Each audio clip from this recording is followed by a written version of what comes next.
El certamen de Miss Turismo Mundial toma lugar casi todo año, en mayo, pero año que toma lugar 28 de mayo, teco 3 de junio, ando promedio de junio é a noite final. Nós estamos vendo que Nandi Nathalie Sanchez, que é Team Turismo Mundial 2023, que ganhou ano passado, e amanhã que é Miss Turismo Mundial 2023 também lo está chegando a mesmo coisa de Copa.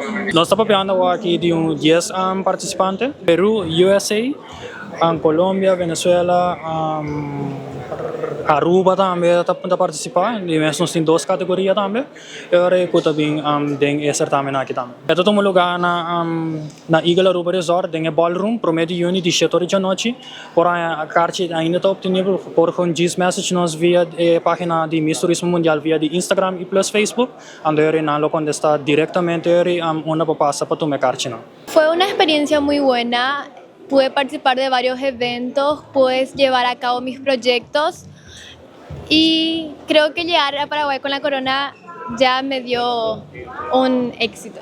Para entregar mi corona a mi nueva sucesora, a la nueva Miss Teen Turismo Mundial 2024.